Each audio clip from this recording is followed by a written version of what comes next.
In Hong Kong's glittering film industry of the 1990s, movie stars were worshipped like royalty, but behind the cameras another force pulled the strings. The Triads controlled studios, intimidated producers, and demanded their cut from box office profits. Most actors learned quickly to keep their mouths shut, to smile and cooperate when gangsters appeared on set. But there was one man who refused to play along. Anthony Wong, one of Hong Kong's most acclaimed actors, dared to call out the mafia's grip on the entertainment industry. It wasn't just whispers and private conversations. He spoke openly on record, knowing full well the consequences. Soon, threatening letters began arriving, reminding him that the price of defiance could be death. Why would a star, at the height of his fame, risk everything by confronting organized crime? Was it arrogance, naivety, or an act of rare courage in a world where silence was the only survival strategy? His story is not one of wealth and power built through crime, but of an artist caught in the crossfire between creativity and corruption. This is the tale of how Anthony Wong stood alone against the Triads, and what happened when he chose truth over fear. Anthony Wong Cho-sang's beginnings were far removed from the glamour of the Hong Kong film sets where he would one day make his name. Born in 1961 to a Chinese mother and an English father who abandoned the family, early, Wong grew up in poverty and resentment. His mixed heritage made him stand out in a society that often treated biracial children with suspicion, and he faced bullying from classmates and rejection from neighbors.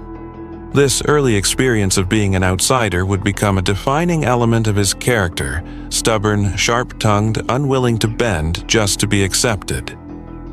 Wong found solace in the arts. He immersed himself in literature, theater, and film, drawn to stories of complex characters who struggled against their circumstances. Eventually, he pursued formal training at the Hong Kong Academy for Performing Arts, where his raw talent and unfiltered intensity caught the attention of casting directors. Yet, even as he broke into acting in the 1980s, the industry he entered was deeply entwined with the shadow of organized crime. The Triads, particularly powerful groups like the Sun Yi On and 14K, dominated the entertainment business. They financed productions, forced casting decisions, and used violence as a negotiating tool. Many actors and actresses found themselves pressured into cooperating with gangsters, whether that meant attending their parties, appearing in films backed by Triad money, or keeping silent about intimidation on set. For a young Anthony Wong, who was already carrying the scars of marginalization, the idea of submission was intolerable. His sharp wit and blunt opinions earned him a reputation as someone difficult to manage, but it also distinguished him from the crowd of performers eager to please. Unlike many of his peers, Wong did not dream of cozying up to wealthy backers or bending to underworld influence. Instead, he concentrated on honing his craft, playing intense, morally ambiguous roles that mirrored his own disdain for hypocrisy. By the early 1990s, his performances in crime dramas and thrillers reflected not only his skill, but also his willingness to channel his personal anger into art. These formative years explain why when the moment came, he would not shrink from criticizing the Triads. Wong's defiance was not born overnight. It was the culmination of a lifetime of standing apart, of refusing to conform, and of surviving as an outsider in both society and the industry he loved. By the early 1990s, Anthony Wong had transformed from a struggling young actor into one of Hong Kong's most compelling on-screen presences. His rise was not fueled by charm or conventional good looks, but by his ability to embody raw, unsettling characters that others could not. He specialized in roles that blurred the line between villain and victim, portraying gangsters, outcasts, and morally torn men with an intensity that left audiences both fascinated and disturbed. His breakthrough came in 1993 with the shocking Category 3 film The Untold Story, where he played a cannibalistic murderer with such conviction that the performance won him the Hong Kong Film Award for Best Actor. The role was so disturbing that audiences reportedly walked out of theaters, yet critics hailed Wong's chilling performance as a landmark in Hong Kong cinema. Overnight, he went from being a familiar supporting face to an actor whose name carried weight. This recognition also revealed the depth of his ambition. He was determined to carve out a career based on talent, not obedience to the powers behind the scenes. In the years that followed, Wong proved that the untold story was not a fluke. He delivered layered performances in films like Beast Cops 1998, where his portrayal of a jaded, morally ambiguous cop earned him another Best Actor award. He continued to diversify, playing everything from ruthless gangsters to conflicted fathers, showing that he could elevate gritty crime dramas into something more than genre entertainment. By the time Infernal Affairs premiered in 2002, Wong had cemented himself as a cornerstone of modern Hong Kong cinema, sharing the screen with legends like Tony Leung and Andy Lau while holding his own. But while his reputation soared, Wong could not ignore the darker reality of the industry that had given him success. The Hong Kong film world of the 1990s and early 2000s was notoriously entangled with the Triads. They financed productions, pressured studios, and intimidated both directors and actors. Tales of coercion were everywhere. Actresses reportedly forced to attend gangster banquets, filmmakers beaten when they resisted interference, and entire productions hijacked by criminal financiers. For many actors, the safest path was to remain silent and cooperate. Anthony Wong, however, was never built for silence. His sharp tongue, cultivated since childhood, now became one of his trademarks. During interviews, he would veer away from safe promotional lines and instead deliver biting critiques of the corruption he saw around him. He mocked the artificial glamour of films bankrolled by mafia money and openly expressed disdain for colleagues who played along with gangsters to secure roles. These were not veiled comments, they were direct enough to make everyone in the industry uncomfortable. What made his stance remarkable was the timing. At the height of his career, when fame and fortune should have encouraged caution, Wong doubled down on his independence. He chose projects that challenged him artistically rather than those backed by powerful Triad-linked investors.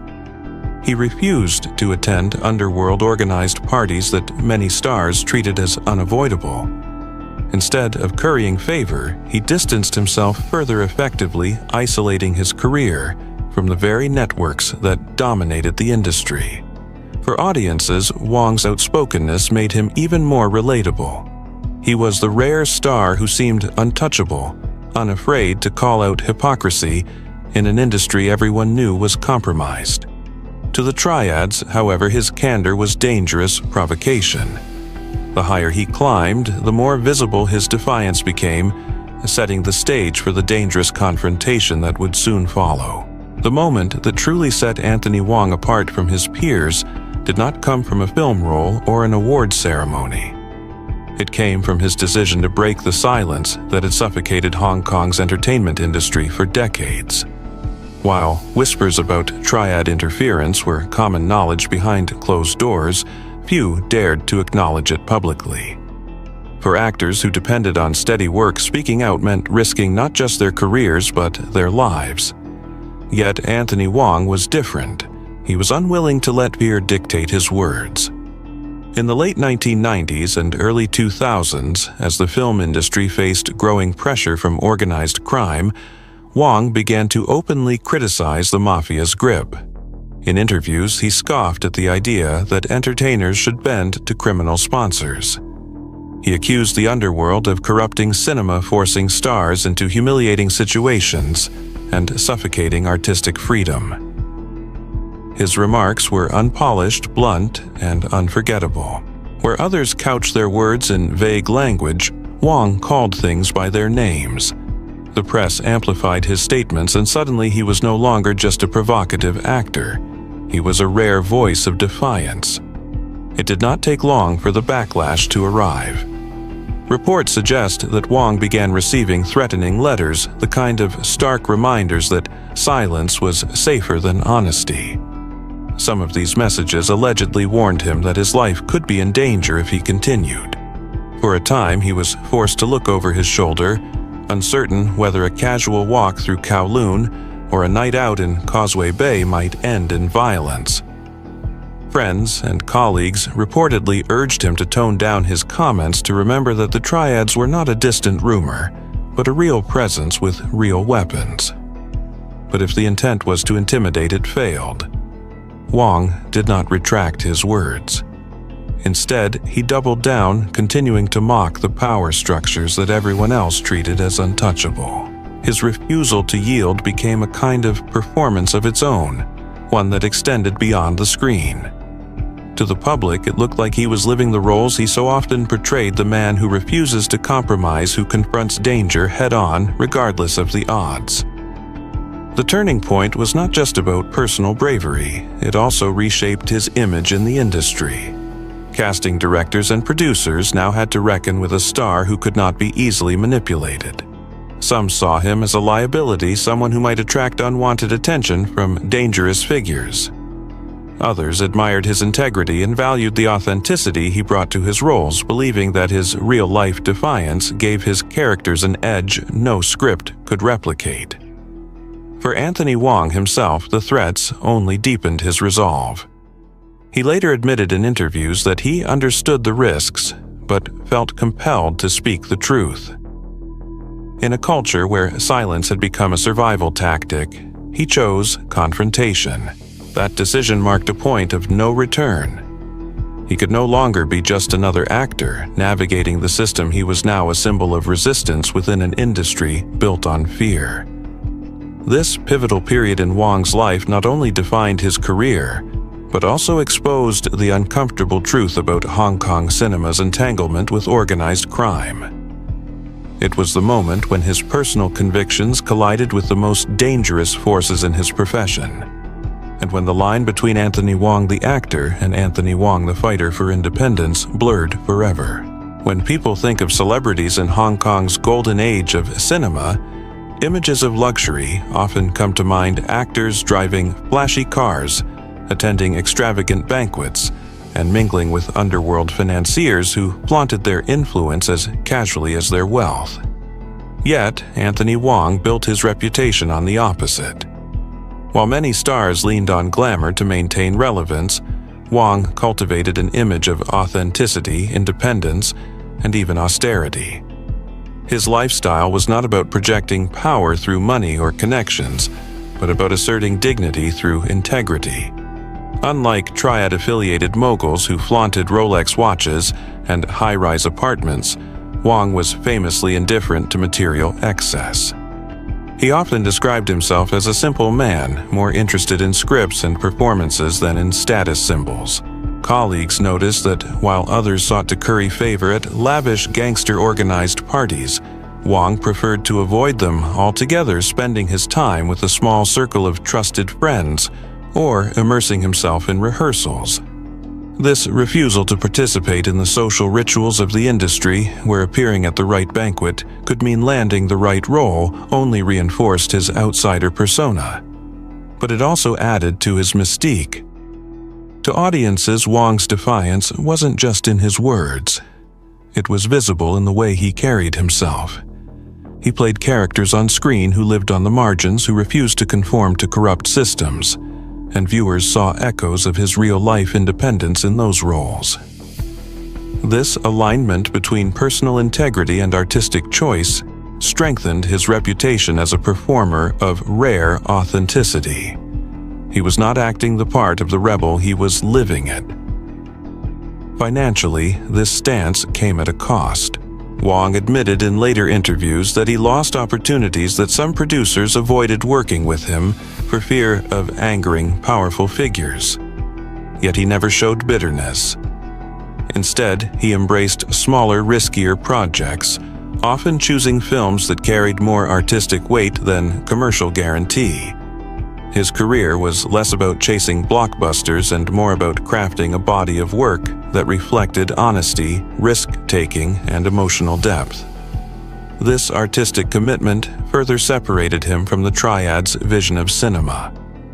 While mafia-backed productions often aimed for quick profits through formulaic action or exploitation films, Wong gravitated toward complex, morally challenging narratives. It was as if every role he took was a quiet rejection of the superficial values forced upon the industry by underworld money. His dedication earned him critical acclaim, multiple awards, and enduring respect from peers who saw in him the embodiment of artistic courage.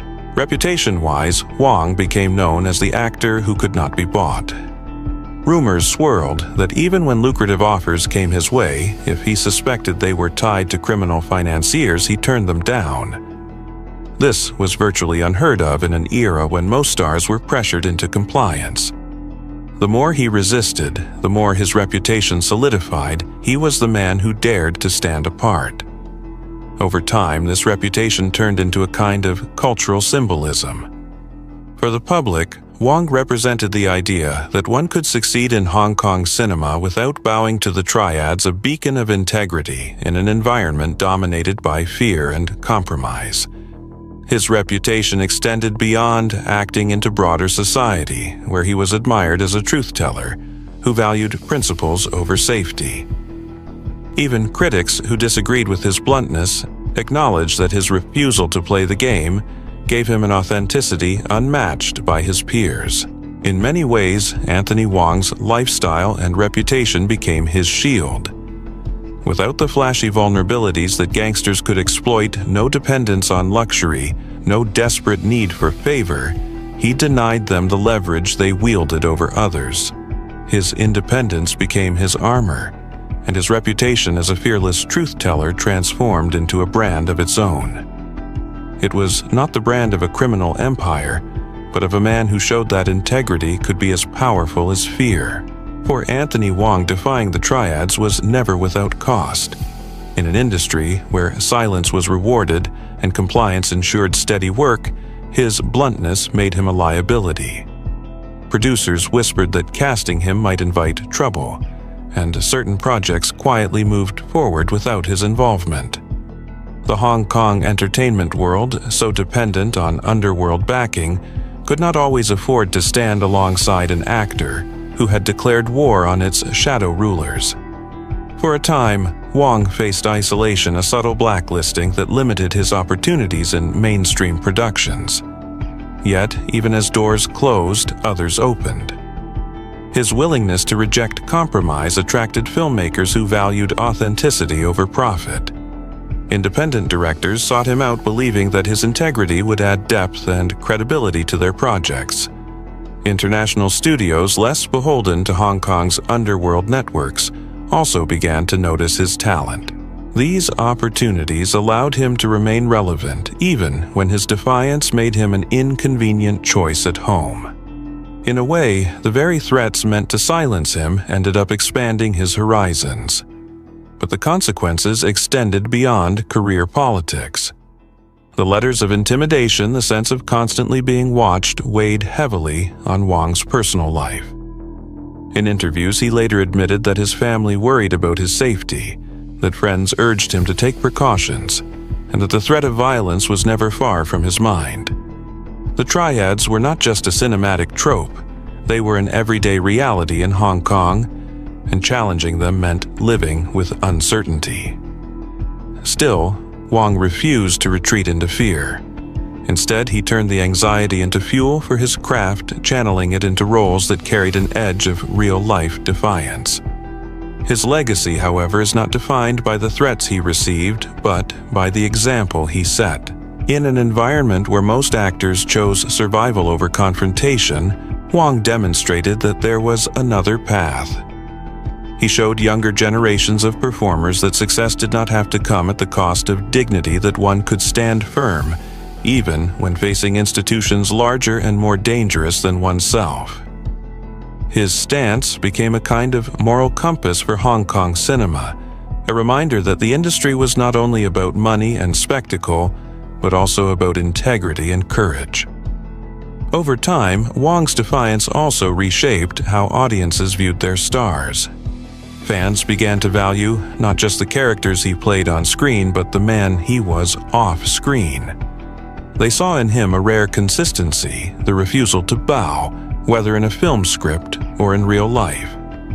His authenticity created a bond with the public that no amount of fabricated glamour could match.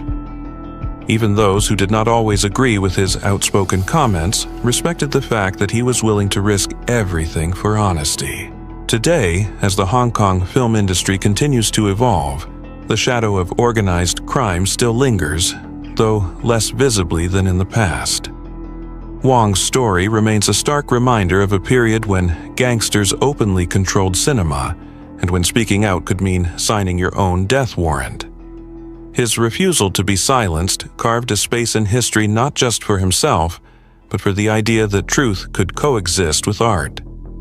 The legacy of Anthony Wong is therefore twofold, as one of Hong Kong's greatest actors whose performances continue to inspire, and as a man who, when confronted with threats that would silence most, chose to stand his ground. The consequences were real lost opportunities, fear, and danger, but so was the respect he earned. His story is not only about the films he made, but about the courage he showed, leaving behind a reputation that will long outlive the threats meant to destroy him. Anthony Wong's story is not the tale of a crime lord who built an empire of blood and money.